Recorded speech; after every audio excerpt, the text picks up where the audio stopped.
The 2025 Hungarian WorldSBK is done and dusted, and it's a hat-trick of a hat-trick for Toprak Razgatlioglu. Not even a new circuit could stop him. He's unstoppable. He's like a train that is unbreakable now, unbreakable. It's just always going fast since day one, from free practice 1 all the way to the Super Pole session, race 1, Super Pole race, race 2. He made a clean sweep for the 3rd time in a row. Misano, Donington, and now Balloton Park. And without further ado, 5 topics to comment about. So having won the 800th, 900th and the 1000th WorldSBK race, Toprak is solidifying his lead in the championship too, now 26 points. 26 points ahead of Nico Bulega. From the beginning of the season, none of us could have predicted this type of outcome. And it's just a really special achievement for Toprak. He won basically almost every milestone in the last 3 milestones. The 800 start, which was held in race 1 at Magny-Cours, and then the 900th WorldSBK race, race 1 at Mandalika in 2022, and then the 1000 in the Super Pole race of the Hungarian round. Boy, coming to Magny-Cours, he's always strong there. He's always strong. That was where he clinched his first ever WorldSBK win all the way back 6 years ago in 2019. Who could stop him now?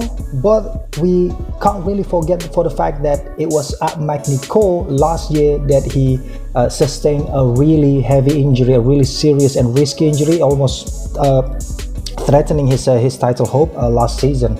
It was at Magny-Cours, so maybe it's going to slow him down a bit, making him like for some sort of a trauma or anything. But knowing that it's Toprak, we can't really say for sure that it's going to have to be traumatized or anything. So it's going to be another really interesting round to be looking forward to. The 1000 race of the WorldSBK, which was a Super Pole race like I said earlier, saw the race held in a damp condition. So it was raining like a few hours earlier or maybe a few minutes earlier, and then the condition was really damp. So many tire gambles, some with the slicks, some with the intermediate, some even combine the intermediate and the slick with the front and the rear and vice versa. And Nico totally lost his confidence. It's just he tumbled down the order. He started P4. He finished P13. He lost 9 places.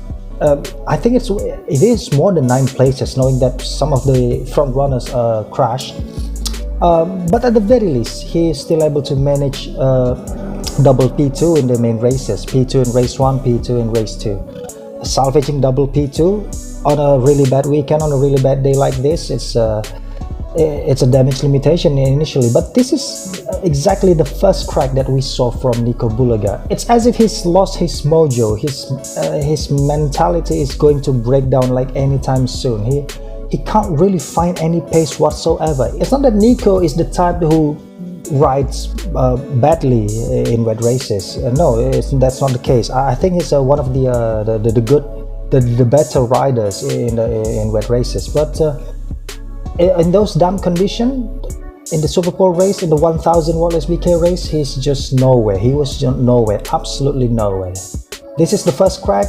Will we going to see another crack in the next rounds? It's like what, 4 rounds to go. 4 rounds to go in this 2025 season, and Toprak is ahead of him by 26 points. It's going to take a toll on his mentality, I think, coming to the next rounds. I can't express enough just how gutted I am every time I see Sam Lowe's crashed out while occupying a good place, occupying good positions. Like, he was leading at Catalunya race 1, I think, last year in his rookie season. He crashed, he binned it.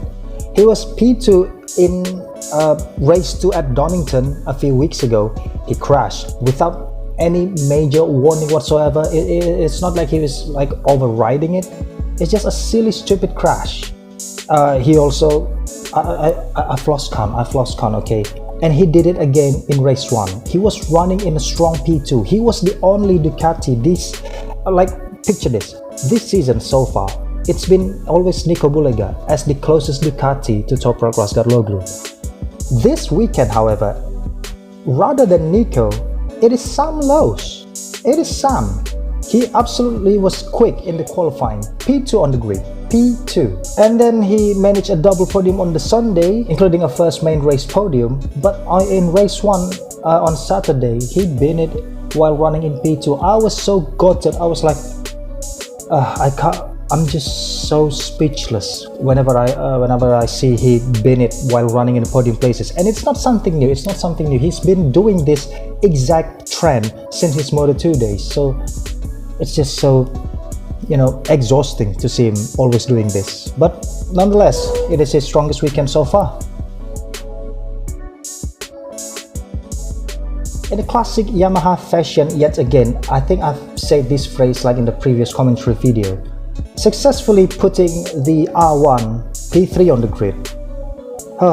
Locatelli, Andrea Locatelli, another failed attempt to clinch a podium. He started P3, mate, P3, but he managed only 2 P4s and a P5 for the Yamaha. Yamaha is absolutely going nowhere.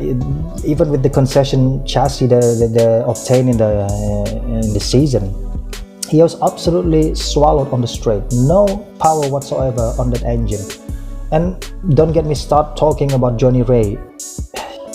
At this point, the retirement announcement, I think it's getting stronger ever so slightly. I'm not an Alvaro Bautista fan, not at all.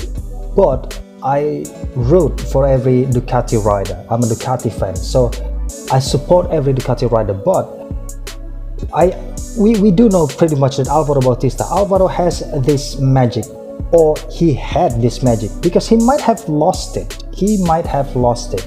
A weekend that saw the double world champion beat his teammate for the first time during the 1000 WorldSBK race, Nico being P13 on the line, and then Alvaro finished in P3. It's also a weekend where Alvaro failed to put a consistent pace.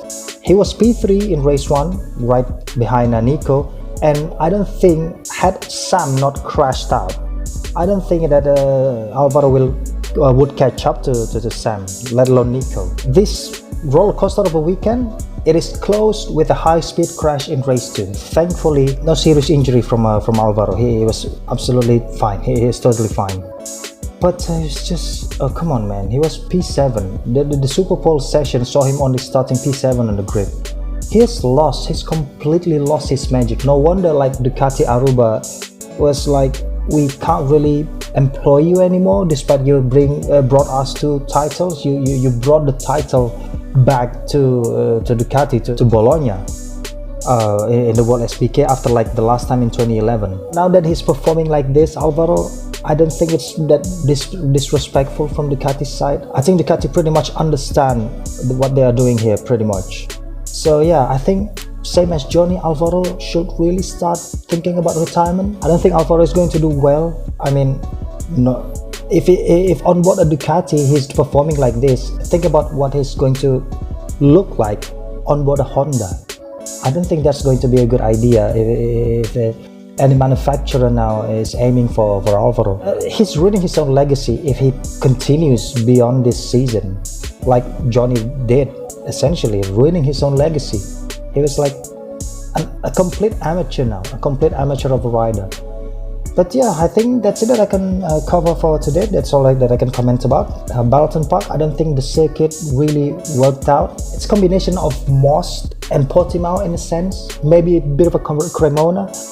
It's a bit dull, lack of overtaking. The track is very narrow, but the nature of the track kind of separates the pack like a lot quicker than I expected. Like after two or three laps, the pack was already like separated into groups, like so that quickly, mate, that quickly. Toprak was already sailed off at the front, and then battle for P2. I think it was until P4, so 3 riders in one group, and then to P5 it was like 3 seconds. So it's just the characteristic of the track, it really separates the group very quickly, producing boring races eventually. I'm not really sure, maybe MotoGP in a few weeks will provide something better than the World SBK counterpart. But yeah, make sure to leave your thoughts in the comment section below, and like and subscribe for more, and until we meet again.